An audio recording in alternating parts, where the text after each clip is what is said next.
And welcome back to another episode of the Final Buzzer on Big Apple Hockey. I am your host. You know me as Filk, but the real name, government name, right down there, John Folkowski. I know it's been a while. I'm sorry. Things have been a little hectic. I've been going through some changes here with my scheduling. So this one, probably I'm not going to be too long on here. Got to get up early in the mornings now. So I will be trying to do these more often. I know I've said that in the past, but now that I have a little more of an understanding of when I'll be able to do these and when I won't, I will try to do these as much as I can.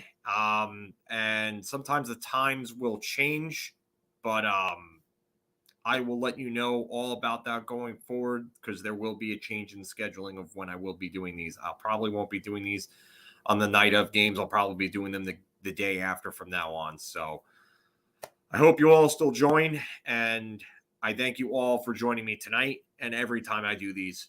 So I greatly appreciate it. Thank you very much. And yes, Sean, it has been a while. Andy, you couldn't have said that any better. But we got a game to talk about here, everybody, boys and girls. So Filky's back again. Filky's back. Tell a friend. I see a like there. Loving it. Thank you so much. Appreciate that. I know it's not my bad singing that's getting that like, by the way. So, but we got to go on to the one thing that I know that gets everybody here. Definitely a nice win, Matt B. Definitely the case there. But the one thing that we always started off with, you know what that is. It's that time again. The good, the bad, and the ugly.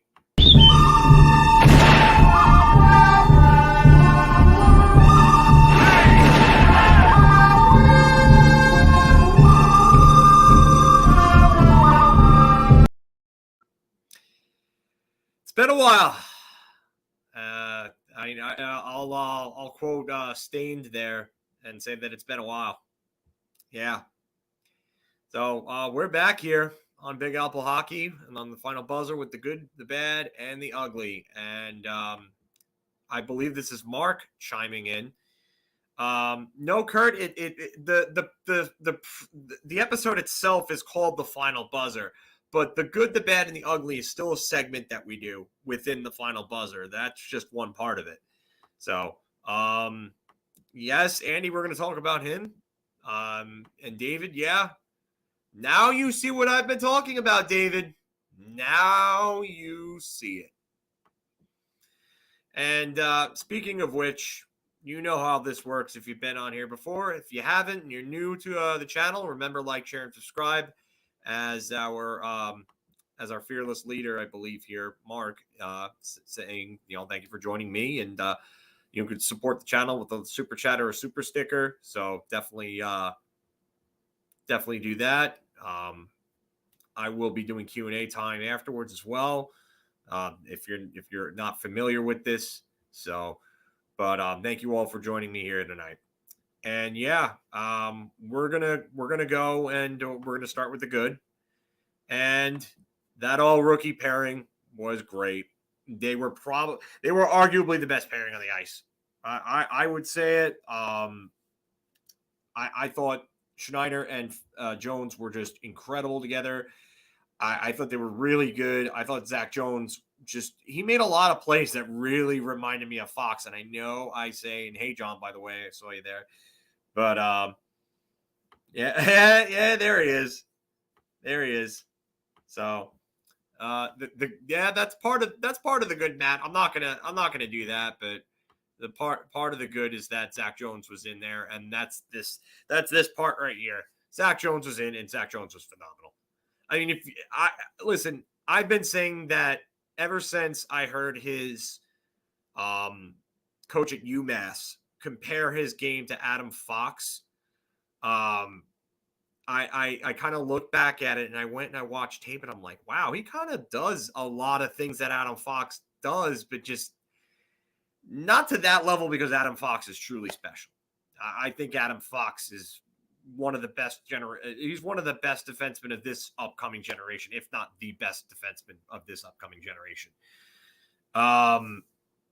Yeah, Ariana, that we'll talk about that in a little bit too. We definitely will. But yeah, Sean, best performance from a Ranger third pairing this season, undoubtedly. Braden Schneider, and you all know this, that I've been singing Braden Schneider's praises since his first game. And his first game, he scored his first goal. He was phenomenal in that game. He came up and he actually filled in for Adam Fox, and he looked better than Ryan Lindgren did on that pair. I didn't think that would be possible, but Braden Schneider outplayed Ryan Lindgren when they were playing together. Like, Braden Schneider is going anywhere. So we're going to talk about some things with Braden Schneider in the Q&A time. Trust me, we will get into a little bit of that, because there's been some awfully bad takes going around online about Braden Schneider and about his future with the Rangers. So we'll get into that. But yeah, Julian. Yeah, we'll talk about that in a little bit too.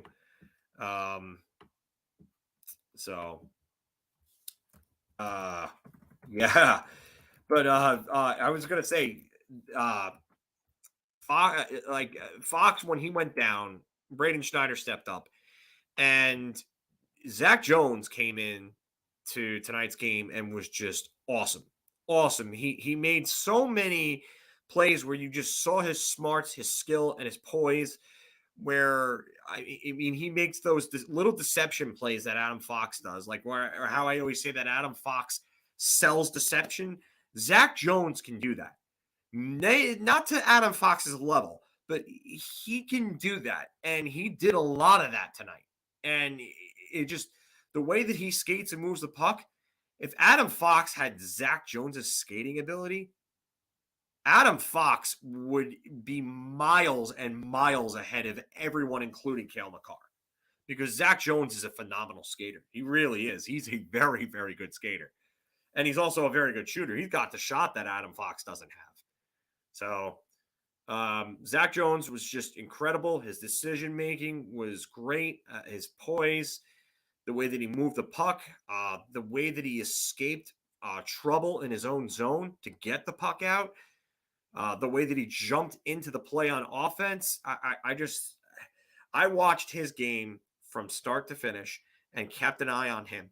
And boy, let me tell you, he was phenomenal. Absolutely phenomenal. This pair, I could gush over this pair all night, but I'm not going to continue to do that because I would run out of things to say eventually. But I mean, they were probably the best pairing on the ice for my money. So. And then the next thing that I put in the good was the Filipino stops his dry spell. I might have just leaked one there, but Filipino, he stops his dry spell. He gets a goal. I thought that was going to get called back on an offsides. But then when I saw that Bruce Cassidy wasn't going to challenge that, I finally just started to get excited because there was nothing exciting about this game. This game was a boring game for the most part until maybe like the third period. It was really boring. And Hedel stopped the dry spell. He put a shot on net, followed up, got his own rebound, tied the game. Rangers needed that. That was big for the Rangers. It was big for Hedel. I just can't even begin to say what that meant for both the team and the player. Hopefully it's the start of a good thing for Filipino. I'm not expecting the floodgates to open and him just all of a sudden become the first round pick or what they thought he should have been when they drafted him in the first round in 2017. I don't agree with this, Gene. I'm going to talk about that in a little bit. I thought he made a lot of mistakes. So, but yeah, I will agree here, GTG. The goaltenders were both very good. Swayman was good when he was tested. He wasn't tested enough for like the first half of the game, I would say. So I I would agree with that. Fourth line on the ice. You know what? I didn't have this as a part of the rundown for me, but why is it that this fourth line continues to get offensive zone starts as much as they do? Why are we not starting our other scoring lines as much in the offensive zone? I mean, that's part of the problem. I would love to see more offensive zone starts for the other three scoring lines. Yeah, I'm with you on this, Gene. He's just not good. McKegg has to go. He cannot be in this lineup. So, Coyote, that would be interesting. That would be really interesting, my friend. Yeah, you cannot start a fourth line in the offensive zone late in the game, especially after a TV timeout. It's a no-go. There are things, and listen, Gallant's a Jack Adams level coach, but he's still not above reproach. And when you're doing things like that and you're continuing to play players like Hunt and McKegg, who just have not been good and haven't been good for a long time, I'm really starting to wonder what the thought process is and where your head is at when you're making these decisions. I'm sorry, but it just doesn't make any sense to me. But I don't want to get too sidetracked. I only got a couple more points left in the good. Igor coming back in, the Stone Cold Steve Austin type comeback where he comes back in and the crowd pops because Igor comes out. It's like when the good guy comes out, when the bad guys are beating up on a good guy and another big time good guy comes out in wrestling, and all of a sudden the crowd just pops and goes crazy because like Stone Cold Steve Austin came out to save like mankind or something like that, you know? So Igor did the same thing tonight with the Rangers. So I thought that was great. Igor was phenomenal all night. The first goal was a little. I thought he went down a little early on the first goal, but I can't say that. I can't say that it was terrible, but I think that if Igor wasn't rusty, I think he probably doesn't let that up. So, but what Barclay Goodrow should have never, ever, ever thrown that pass the way that he did. He put Igor in a real bad position there. So I like this, Gene. McKegg is Blackwell from last year with no offensive skills. I've always said that McKegg is the vanilla bean of hockey. It's safe, but you're not getting anything from him that's going to help you. But he can hurt you sometimes. So.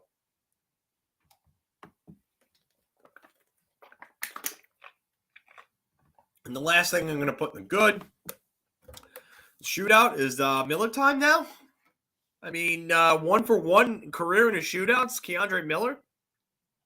So yeah, I don't want to. I put the question mark in there because I just think that it was funny that Keandre Miller comes into his first career shootout and then wins it with a really good move, nonetheless. So good for Keandre Miller. Artemi Panarin had a sick move. Mika Zibanejad absolutely took Kevin Swayman out of his jock.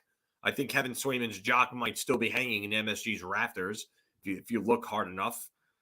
But yeah, the goalies were both very good. But yeah, Keandre Miller, he made it happen and he won the game. He won the game. So yeah, it was great. It was a really nice goal.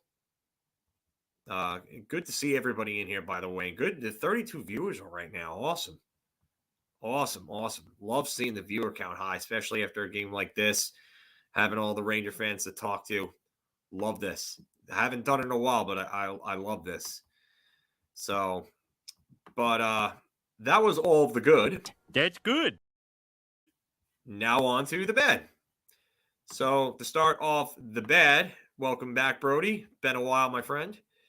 Miller and Trouba were shaky. I didn't like their game overall. I just thought that they made a lot of mistakes. They let Taylor Hall get behind him on a breakaway. That was just Trouba pinched in far too deep. I don't know what he was doing there. Put Miller in a bad position, and Miller just let the guy just skate right behind him. So, I totally agree with this, Chris, but I'm going to bookmark this because I want to get back to this later. So, I'll bookmark your comment too, Andy, because that's something good to talk about. There's some other ones that I'm trying to get through. So, but yeah, Miller and Trouba were shaky tonight. I think that there were way too many times that they were out there where they were turning the puck over and they were out of position. But you know what? I will agree with you on this, Sean. Trouba was definitely worse than Miller tonight. Trouba was bad. He was really bad. This was the worst game I've seen him play in a while. And I'm hoping it's just because of the rust. But Jacob Trouba was awful tonight. Awful. Looked like Jacob Trouba earlier on in the year, like early on in the year. So hope not he's not reverting back to that, because that Jacob Trouba was awful. That Jacob Trouba wasn't worth the gum on the bottom of my shoe after walking outside of MSG. So yeah, he knocked down Pasternak, but that was really about the only good thing he did all night. So I'm not really a fan of their game tonight. You need more. You need more from them. You're going to be the second pairing. You got to be better than that. Because I can tell you right now, if Jones and Schneider continue to play together and continue to play like this, those two will be the bottom pair and not Jones and Schneider. So, Rich, I don't know if I would say this is a good game, but I mean, it's a character win if you ask me. It's a character win. They started off bad. They looked lazy. They looked sluggish. They looked disinterested, and they came back with a strong effort towards the end of the game. So, but not enough shots. Just not enough shots. You had 2 shots after the first period. 2 shots. It's unacceptable. It's unacceptable. So I can't. Okay.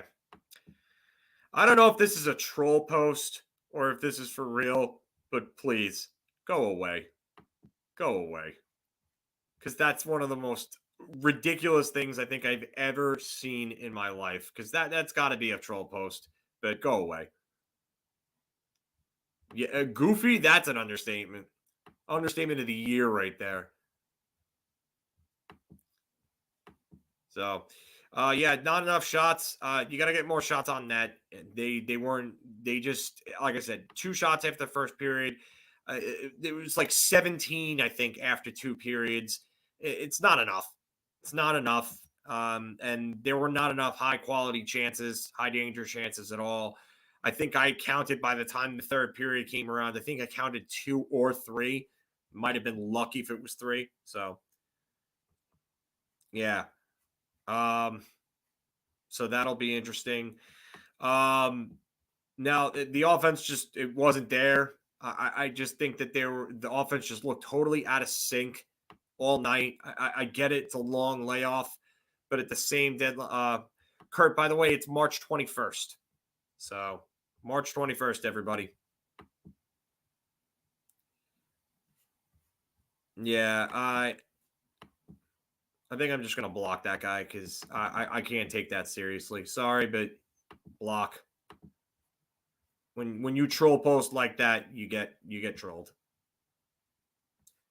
So no more of that garbage. So yeah, offense looked out of sync. Passes looked off.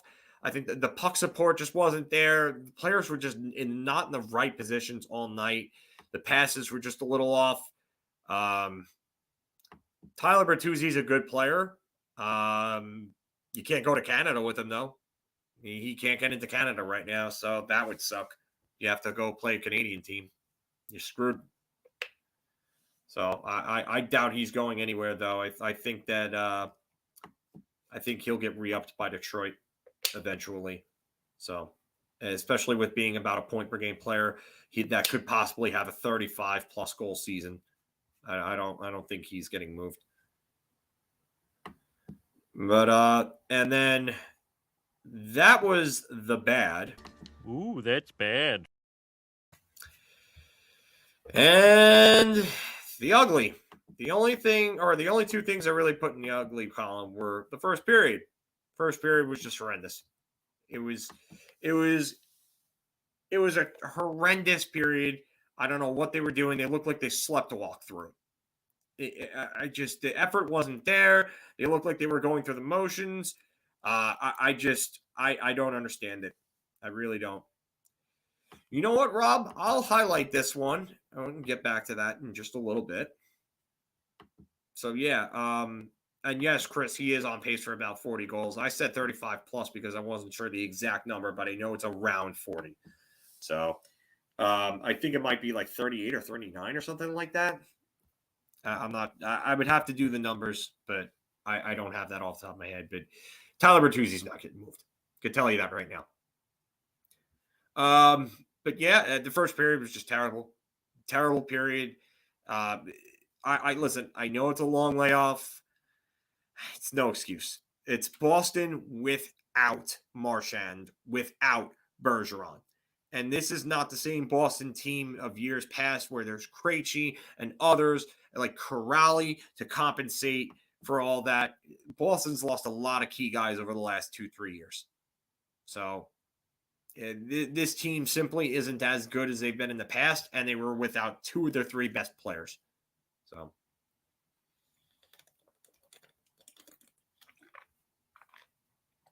All right, and the other ugly item I had was the concussion spotter. Okay, so I get why they did what they did, and I appreciate that they're looking out for the player's health. But Igor got up and played for a while before that concussion spotter decided to call him with 40 seconds left. 40 seconds. If it was that much of a concern, he should have been pulled right after the collision. They should have said, nope, you're coming up. You were down for a little bit. I personally, I think it's ridiculous that they did that. And if it would have costed the Rangers the game, you would never hear the end of it from me. Yeah, Igor, this is it, Brody. Igor smashing his stick on the way out says it all because it's stupid. It's stupid. I mean, he did look a little off on the first couple of shots in the shootout, but, I mean, he got it together and he won it, so, I mean, and you're right. If not for the turnovers in the first period, we're down 3, if not more, because of Igor. Igor, yes. And Gene, yes. Schneider is the real deal. But, I mean, this stuff is ridiculous, man. This stuff is ridiculous. I get it. And I'm happy that they're doing it for the players because you can have other players like Bugard and Rick Rippon and Wade Belak and all these guys that are ended up like they're ended up dead because, you know, of suicide or drugs and all this other stuff that's going on that's concussion related. Like, I mean, we've seen what's happened to the guys. But how are you going to tell me that you're going to pull him, 3 or 4 minutes later after the collision? Like, come on. That's stupid. Stupid. Absolutely stupid. It's ridiculous. They should have never did it. Or if they were going to do it, like I said, they should have done it right then and there. I would have understood it right then and there. Don't wait. Don't wait because there's no reason at that point after he's shaking it off. No reason. But that's all of my my good, bad, and ugly. I don't have anything else from the good, bad, and ugly. The only other thing that I will say that was ugly that I didn't put down in my rundown, but Jack Edwards, if you're not that you're going to hear this or anything like that, and if you do, I don't care. But shut your mouth and don't ever say that Igor flopped ever again. Because you're a gigantic homer and you're terrible at your job. I don't understand how Nesson employs somebody like that. Yeah, that's what I'm referring to, Sean. It wasn't Andy Brickley. Andy Brickley actually defended Igor and said that he got popped, which he did.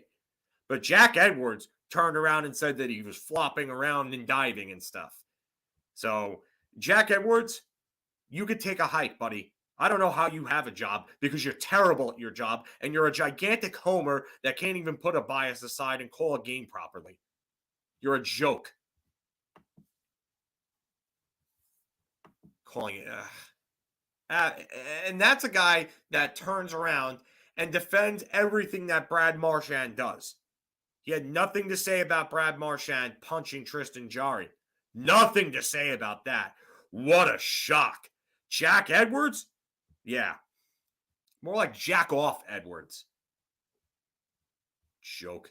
Absolute joke of a broadcast analyst. But I'm going to go through some of these bookmark comments that I had here. Chris T. I don't want the Rangers relying on goaltending too much. It's unsustainable. Everybody's got to fire on all cylinders. Couldn't agree more. This is what I've been calling for since the beginning of the year. It's gotten better. I mean, the offense has come around a little bit, but I mean, there's still got to be more people firing on offense. They need more support. But again, I totally agree. Go on to the next one. Andy, we need a middle six forward and another bottom six forward when hurt. The third pairing should give Ranger fans more confidence. Totally agree with all this as well. I've said Jared McCann's name several times. I know John Lee has talked about Andrew Kopp. I don't see that happening, but yeah, I won't. I wouldn't mind Andrew Kopp if Andrew Kopp was available. But Jared McCann just scored his 20th goal the other night. So why would I not want Jared McCann at this point? Does everything. He's like a Swiss Army knife. So I would say, I mean, someone like Kalle Jarnkrok would be a great acquisition. I know a lot of people are going to probably complain, and I might even get some flack for saying this, but I'll give you my reasoning. Vladislav Nomesnikov. Yeah, I know. Why are we going to rehash the JT Miller-Ryan McDonagh trade? Well, Vladislav Nomesnikov plays all three forward positions. He plays center, left and right wing. He can win faceoffs. He's won 7 of the 14 faceoffs he's taken this season. He's at 50%. Detroit might look to move him at the deadline. He's not expensive. He kills penalties. You could put him on the power play if you want to, even though I don't think the Rangers would do that. They're not going to get him for that. But he's a good player who can help drive play in the bottom six. I've never heard this, Chris, so I don't know where you're getting that from. I'm not doubting that he might not. It's possible. He looked like he liked his time here, but I've just never heard that. So I don't want to say anything. But yes, Brandon, I totally agree with this. McCann would be great. Gene, however, might be right when he says this, that Seattle might not move McCann. They might not. I mean, why would you move a guy that's got 20 goals already?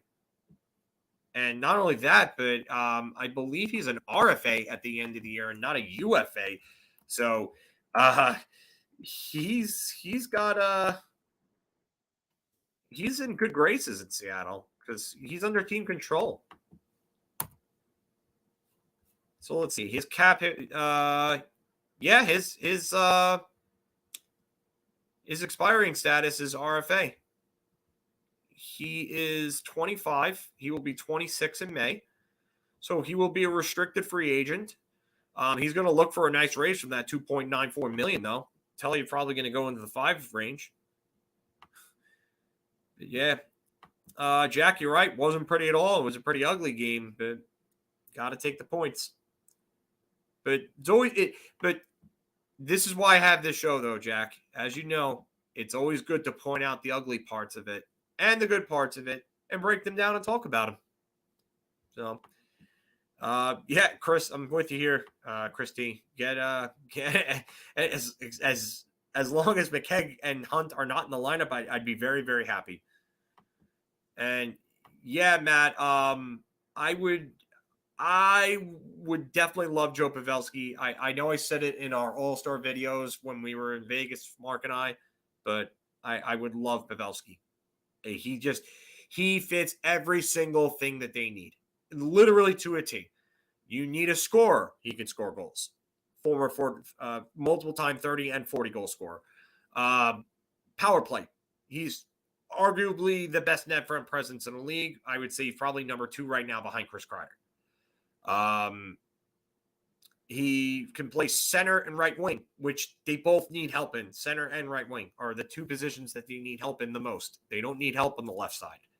They need help at center and right. And then he can win faceoffs. He's very good at winning faceoffs. And he can kill penalties too. And he's a leader. He's got Stanley Cup Finals experience. Tons of playoff games played. So, but Dallas keeps winning. Dallas right now, just to pull up the standings, give you a better idea of what's going on with the Dallas Stars, who I actually used to like a lot as a kid because I was a big Mike Modano fan. So I've always kind of had a soft spot for Dallas. Dallas has 52 points. They are 3 points back of the last wild card spot held by Anaheim, who has played 49 games. So Dallas has 3 games in hand and they're 3 points back. Edmonton is at 53 points, 1 point ahead of Dallas, and has also played only 46 games as opposed to Anaheim's 49 and Nashville's 49. So Dallas, if things keep going the way that they're going, Dallas could make the playoffs, especially if Tyler Seguin and Jamie Benn start to actually score. Ariana, can they stop linking the Rangers with Sherrod? It would help if I was able to speak tonight. I don't know what the hell's wrong with me, but I do. I think they'll trade for a defenseman. They've got to get an upgrade over Nemeth. For whatever reason, they don't want to play Jones and Schneider in the playoffs together. I get the feeling that they don't, and I wish they just would. I think Pavelski will be the get. Riley Smith is not being moved. Yeah, well, Riley Smith's not going to be moved after a cervical or lumbar cap circumvention injury for Mark Stone. So, Jack, zone entries are a problem. They're a major problem for this team. And a big part of the problem is that this team doesn't want to play the cycle game nearly as much. They love to play off the rush, and that's something that you're not going to get a lot of that come playoff time. A lot of playoff hockey is cycling and board games and battling down low, winning loose puck and 50-50 battles. So if they don't fix that and they can't adjust, they're going to get wiped out in first round.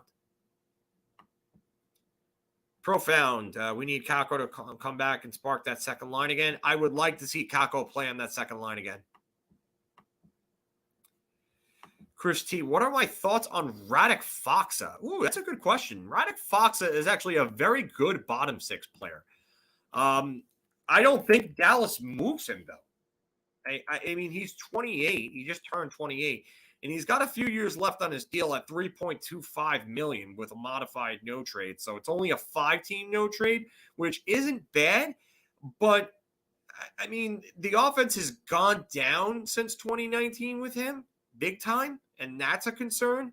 But he's still a very good bottom 6 player. I just think he's probably a little more of an overpaid 4th liner right now. But he would be a massive upgrade over what we have in our bottom 6. And he would probably be playing on this team's 3rd line if they got Radic Fox. So I would be for him. I'm pretty sure his face-off numbers are pretty good too, actually. So I actually could check that. I mean, he would be a real good, 3rd line center for this team, I think. And I want to see not only that, but how his defensive employments are. Okay, so Corsi 4 percentage isn't great, but I don't really like to look at that too much. Okay, so Radic Fox last year was a 55% face-off man, 52.3 this year. He's a -14, but I'm not going to look too far into plus minus. That's a flawed stat anyway. And with Dallas, this has been a real up and down team. But a part of the reason why, and actually, you know what? Radic Fox, for his entire career, has had no less than 60% defensive zone starts for his shifts. That's impressive considering that in 2019 he put up double digits in goals and had 30 points and started 73%, actually 73.9% of his zone starts were in the defensive zone. Jeez. That's 74%. I mean, he's starting 72% of his shifts in the defensive zone this year. So, I mean, I think Radic Fox would actually be a really good fit for the Rangers. I wonder if Dallas would actually move him.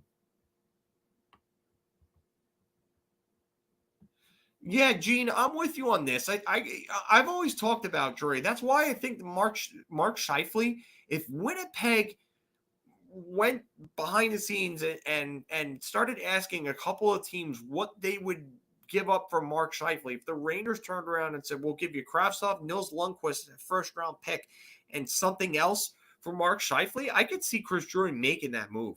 I don't know. Yeah, I know you're going to say this, John, but I would rather focus my attention on Mark Scheifele than Andrew Kopp. So, Kurt, why do you hate hearing the defender trade rumors? I'd love to hear this. So, and yeah, that's the thing, Ariana. I don't know what direction Winnipeg wants to go in. I mean, there's an age gap between Scheifele and Dubois. Like, Scheifele was a 2011 draft pick. So, I mean, there's a 5-year age gap between him and Pierre-Luc Dubois. So, I mean, I would imagine that they would probably want Pierre-Luc Dubois, and then Andrew Kopp could probably fit into the line too, because Pierre-Luc Dubois got 35 points in 45 games. He's on pace for around 60 points. And he'd have some quality wingers playing with him if he was moved up to first line center. Pierre-Luc Dubois he's going to be 24 in June. Mark Scheifele, with that said, is 28 and will be 29 actually a month from today. March 15th, he will be 29. So there's a 5+ year gap over a 5 and change year gap over Dubois. So I would really wonder if they would move him if they got the right offer, because he's got term left on his deal. So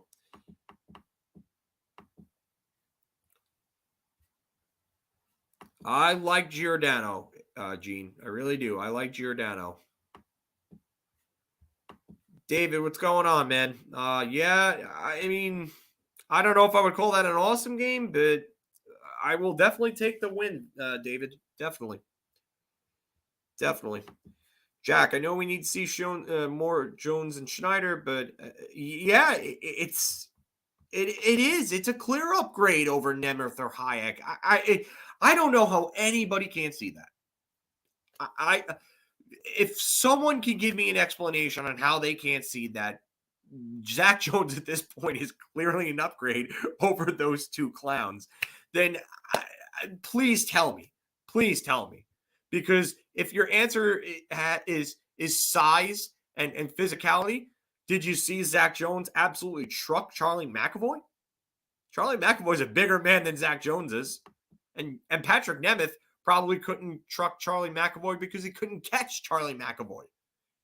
And that's if Charlie McAvoy was skating in molasses, he couldn't catch him. Yes, John, I mentioned Calle Jarnkrok before. I would love Calle Jarnkrok. You get me a package deal from Seattle for Calle Jarnkrok and Mark Giordano, I'd be happy with that. Brandon, if we don't adjust our 5-on-5 play, I feel like the playoffs would be yes. That's what I was saying before. If they don't adjust their game in terms of being focusing a little more on cycling, winning board battles, down low battles, 50-50s, you're gonna get killed in the playoffs because this team loves to play off the rush, and that doesn't work in the playoffs. It doesn't. You might get one or two of those goals every now and then, but they don't work. It doesn't work in the playoffs every game. Oh, Gene, Garland rather than JT Miller. Yeah, you know what? I've heard that. I've heard that Garland could be available. I've heard, I think it was Freeman on one of his 32 thoughts segments said that, or podcasts rather, he said that, that Vancouver might look to move Garland as opposed to JT Miller because he thinks that they might be higher on JT Miller than Garland. Yeah, if I'm selling those assets, I'm with you, Ariana. I'm not moving those for Miller with his 1.5 years left of term. I'm moving them for Scheifele and with 2+. So the only thing is that Vancouver could retain on Miller, and that's what could sway the Rangers because if you get Miller at $2.6 million next year, that gives you options. So it's an interesting thing to think about, but I would rather have Scheifele than Miller. Ooh, just an FYI.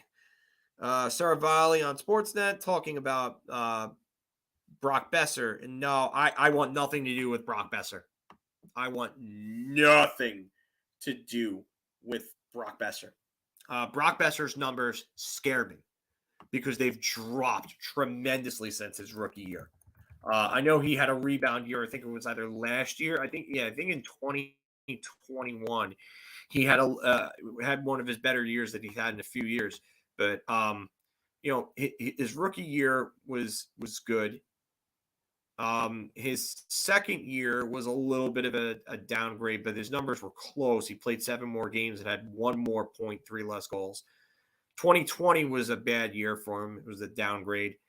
And then, he had 49 points in 56 games, including 23 goals last year. He does not, I mean, he's on pace for maybe about 50 points, I think, right now. I'd have to do the numbers real quick here. If you give me just a second, I could give you that. So that's 27 into 43 and times that by 82. So, all right. So he's on pace for 51 points. All right. I was very close. So 51 points. That's not great. That's not great. And he's on pace for, I think it's like maybe 23 goals. Hold on. 14 into 43. 27. Okay. So he's on pace for 27 goals and 51 points. 27 goals is decent, but he's got a high cap hit. And he is a right wing and he shoots right. So it would actually help. Yeah, I don't know. I would rather stay away from him because I don't like the downtick in numbers. I also think that he's gonna get a big deal, and I think the team that gives him that next big deal is going to hate it. 5.875 million. He's gonna look for like 7 million plus, and I don't think it's worth it.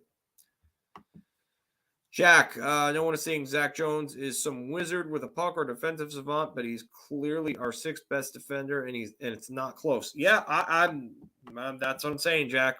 I'm right there with you. Gene, I would love Garland on the 3rd line, but if they get Garland, I think he's playing in the top 6. I think he would play with Strome and Panarin. I think he would look great with either of the 2 lines, Garland, but he could play both sides too. That's another thing that I like about Garland is that he can play both left and right wing. And his cap hit through the next 4 seasons after this is only $4.95 million. He might cost a bit, but he would be a good player. And yeah, you're right. He is. He's like Marchessault. John, yeah. Pain in the ass is the best way to describe Garland. Best way. Capo Caco's on IR. He will be out for a while, David. And Brandon Garland on the third line. Yeah, I totally agree, Brandon. By the way, everybody, I will do this for about another 15 minutes. Unfortunately, I do have to get up early. So, yeah, I wanted to get back on here and I wanted to do these because I haven't done one in a while. I would have done it a little earlier. I was at a friend's house, so I had to get home and then set everything up. But yeah, I'm sorry I haven't done these in a while. Just it's been a little hectic lately. There's been some scheduling things. I know that we're probably going to be changing around the weekly show time as well. I think we might be moving it to Mondays. Mark and Anthony are going on tomorrow, normal time tomorrow, I believe, and they will give you all more of an updated, or Mark will give you guys more of an updated outlook on the weekly show. So, thank you all for being patient with these. I appreciate it. I can't believe I got almost 40 viewers on here at once tonight, especially this late. That's awesome. I'm very thankful to have you all on with me here because it's good talking hockey, especially after a win. And it's good to be on here after not having done one of these for a while. So, yeah, Stone to LTIR Coyote. We were talking about that earlier on. So Riley Smith ain't going to be available. Evgeny Dadonov is probably not going to be available. And 2 weeks ago when the rundown, we had him as the most likely Golden Knight to be moved. So thank you, John. Appreciate it. Appreciate the kind words and the kind gesture as always, John.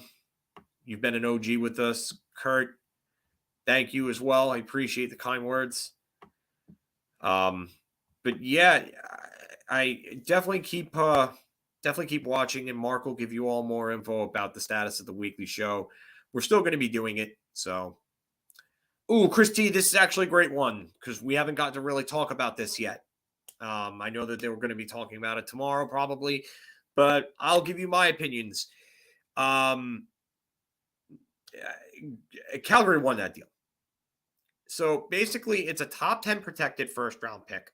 So, and I think that pick actually goes to Arizona because Arizona, I don't know. Yeah, because I think if the pick was top 10, it would go to Arizona. So, yeah, because there's for the Christian Dvorak deal. But yeah, Tyler Toffoli is still a good player. He's having a little bit of a down year, but everybody in Montreal is having a down year. So that's not really saying a lot. I don't think that it's really an indictment on Toffoli's play per se. I think that Calgary absolutely won that deal. You gave up a top 10 protected first. So you're not giving up a top 10 pick. You're giving up a fourth liner in Tyler Pitlick, a 30-year-old fourth liner. Now he's a decent one, but he's not a great player by any means. And not even a great bottom six guy. I mean, he's got 2 points in 25 games this year. So he's like barely an NHL player at this point. Like if you look at it, those numbers aren't good. Obviously, no goals. So, but Tyler Pitlick a few years back was actually a good bottom six player, and his numbers, I would say, since maybe about 2018, 2019. I mean, even in 2020, he actually had a decent year. He had 20 points in 63 games, which is pretty good for a fourth liner. But, now he's like a borderline NHLer right now. I mean, he hasn't really done anything. 25 games and two points. He missed some time. Emil Heinonen, just Heineman is just, he's a decent prospect, but not a great one. I don't think that, I really don't think Calgary gave up quality. I think they gave up quantity there. And it looks like a lot on the surface, but when you break down the assets piece by piece, Calgary didn't give up a lot to get Toffoli. And Toffoli's got 2 years left after this year on his deal. So that's got to hurt Vancouver with JT Miller and the rental market, because the rentals don't have any term after this year. So you're basically paying for a month in the regular season and a playoff run. So, yeah, no Zari, no Pelletier, no Valimaki, and they weren't getting Coronado. Matthew Coronado, Strong Island's own, by the way. Big ups for Matthew Coronado, from the Long Island kid, Smithtown, I believe. None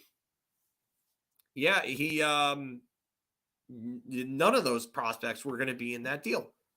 So if none of those prospects were in a deal for Tyler Toffoli, who has 2 years left of term after this year, why did Vancouver fans think they're getting Schneider, Lafreniere, Capo Caco for JT Miller, who has 1 year and change left on his? Scratch, go take a walk. Better yet, go touch grass, please, because you need to get out if you think you're getting that. Gene, Krause is a right wing. So Lawson Krause is actually a right wing, and he would be a real good fit for the Rangers. I've actually, no, they haven't listed as left. I've seen him play right though. That's interesting. But no, you know what? I would take him. Got 12 goals and 22 points in 47 games. He's been kind of cold as of late, but I would definitely take Lawson Krause on the Rangers. And I would try to see if he could play the right side, because does he shoot left? He shoots left. But 6'4", 220 pounds, skill, size, not a bad skater for his size. But yeah. So I would like Lawson Krause a lot. I just think that I just wonder if they would really go and make the trade for him. 22 points, 12 goals, 47 games. He's only a -3 on Arizona, which is actually pretty good. That's actually really good, I should say, considering how dreadful the Coyotes are. He's a restricted free agent after this season, so he's still under team control, which is always a good thing.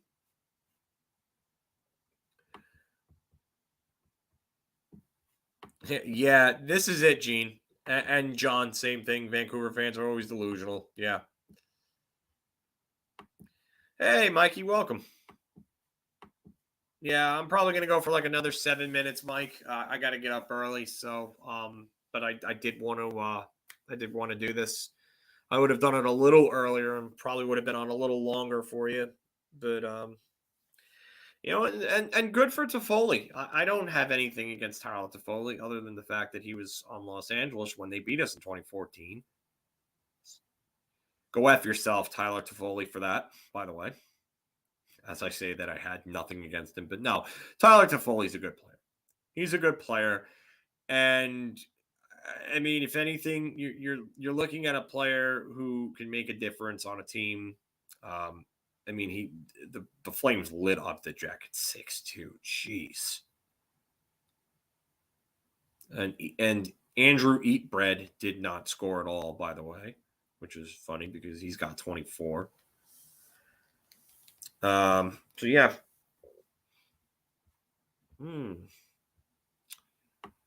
Gino, so you're hearing that Arizona's offering Kessel for a third rounder with 50% salary. So far, no teams are biting. Wow.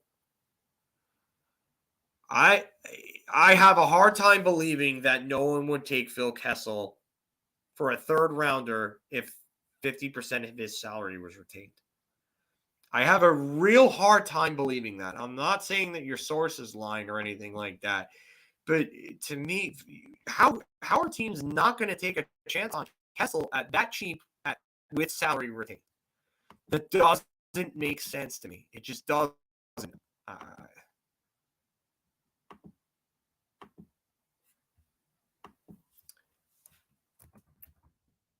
Like he's still a decent player. Like I get it. He's got 32 points in 48 games. 32 points in 48 games, Phil Kessel. And that is a pace of 55 points. He's on pace for 55 points despite playing in a dumpster fire. Like, come on. To me, that just doesn't make any sense. Oh no, Gene, I'm not questioning anything. I just, to me, it doesn't make sense. That's all. It's, yeah, I would do a third and Nemeth, and they don't have to retain anything. Just take Patrick Nemeth. The only problem is they probably won't take Patrick Nemeth. So. All right. And Grant, I see here. Which of the rental forwards fit the cycling offensive game? Joe Pavelski would. Jared McCann would. I just don't. Yeah. I don't think that Calle Jarnkrok would. Calle Jarnkrok is he can absolutely take that type of playoff hockey game. Calle Jarnkrok, Stanley Cup finalist in 2017. So, yeah, Kessel doesn't have a lot of even strength goals, but look at that team's roster. Okay, all right, so I'm going to show you Arizona's roster right now. All right, so Arizona's roster scoring-wise, Clayton Keller has 18 goals in 48 games. He's their leader. He is one of 3 players that are double digits in goals. The other two, Lawson Krause, as I mentioned before, and Travis Boyd. Nick Schmaltz has 8 goals in 29 games. Johan Larsson, who actually would help the Rangers a lot, 29-year-old checking bottom 6 winger who could provide some pop, has 6 goals and 15 points in 29 games. Alex Galchenyuk has 4 goals in 28 games. Phil Kessel has 6, as we talked about. Shane Gostisbehere has 8 from a defenseman. That's pretty good. But Andrew Ladd has 6 goals for them. Louis Eriksson has 1 goal in 39 games. Anton Strahlman has 3 goals in 40. Ilya Lyubushkin has 0 goals in 46 games. Yes, he's a defenseman. He's more of a defensive type. But have at least 1, please.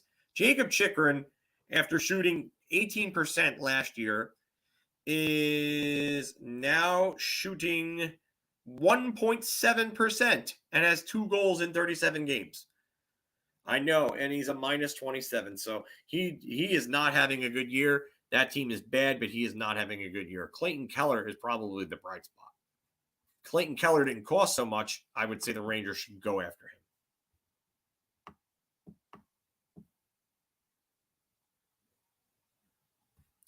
And yes, Phil Kessel is a very low-risk, high-reward piece. Travis Boyd is a decent player. I'm going to agree with you here, Gene. Andrew Ladd is not done, Kurt. He is playing. The Islanders traded him to get rid of cap space, and Andrew Ladd is playing and earning a paycheck. I mean, it is what it is, but I guess good for Andrew Ladd.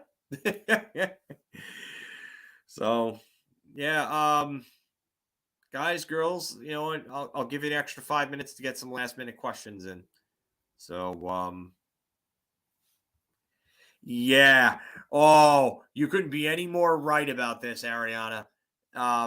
They were definitely trying to strike while the iron's hot. Oh, they were definitely trying to do that. So,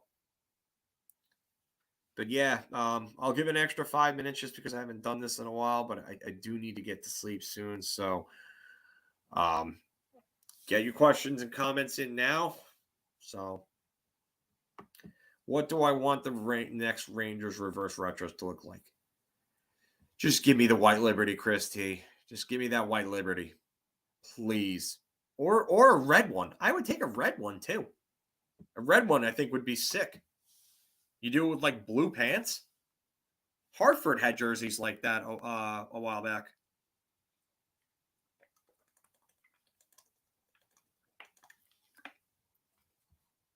Brandon Hagel would be a good piece. I just think the asking price might be a little high for him. It's funny because we just cracked the 40 viewer mark. Richard, good question. When will the Rangers stop teams from running Igor? 41 viewers. Are you kidding me right now? This is awesome. When will the Rangers stop teams from running Igor? A good measure is having Patrick Nemeth not in the lineup because that reduces that number greatly because Patrick Nemeth seems to like to kill our goaltenders by shoving forwards into them. so that helps a little bit. Shit. We need more tougher defensemen. I think Braden Schneider will start helping with that. I think he's just trying to get his feet wet. But Braden Schneider's strong.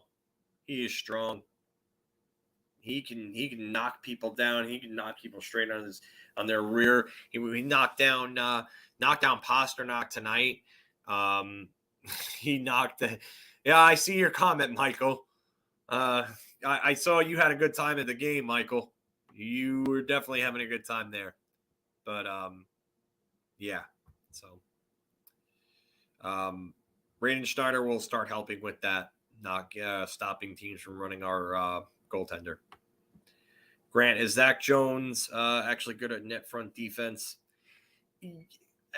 And I'm gonna make the comparison again. I'm not saying that Zach Jones is as good as Adam Fox or anywhere close to him, but Zach Jones takes a lot of elements of what Adam Fox does and does them at a lesser level. And body positioning is one of those things that he does that Adam Fox is really good at. Zach Jones does that to a lesser extent, and that's how he gets to hit people and he gets physical with people, is because he knows body positioning. He knows how to knock separate a player from the puck. So, Richard, maybe Igor needs to speak with Billy Smith. Yeah, that would be interesting. Billy Smith stuff they wouldn't get away with in today's league. No Ranger games for 2 weeks brings the crowd out. Matt, you're right about that. Schneider and Jones look pretty good tonight. They looked great tonight. That was one of my rundown points, Mike, in the good. So, Chris G. Miller has to toughen up. I've been saying I would love to see that, but I don't see it happening. I just don't think he has that mean bone in his body, you know. Tom Pody didn't have it either, and he had size too. So I know. I just gave everybody who was a fan during the dark ages some PTSD with that name. Sorry, but the comparison is pretty good. Gene Gallant needs to keep Schneider and Jones together until he could get Mark Giordano, I think you're saying. Yeah. Mark Giordano would be a good one. Thank you, sir. Appreciate that.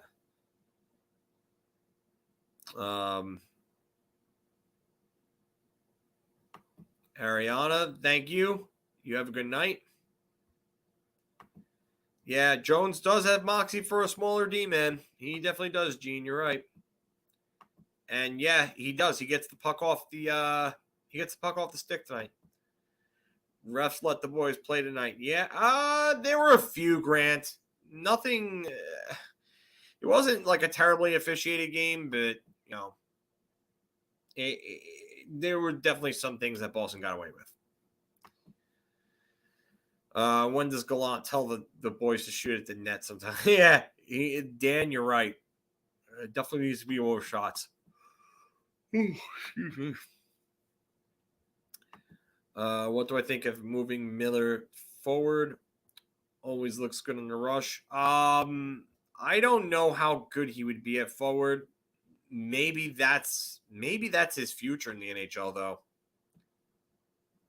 But then again, we never thought Brent Burns was going to play defense when he was drafted as a center in 2003.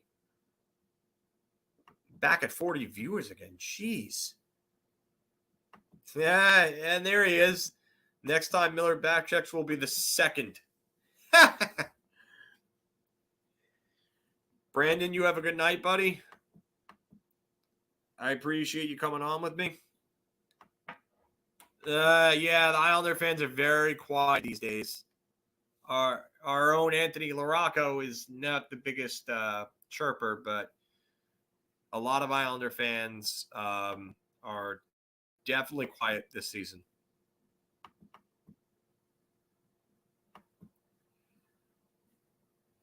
Yeah, I saw that, Andy. I was watching at my friend's house and I saw that and I thought that was pretty great.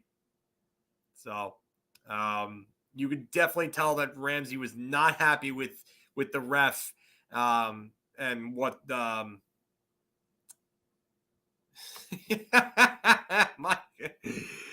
Good night, Michael. So but yeah, I definitely Jim Ramsey was not happy with the concussion spotters from Toronto. I don't blame him or Igor because that's a joke. Oh, I'm not knocking on the Islanders. I just excuse me, sorry. I'm just not.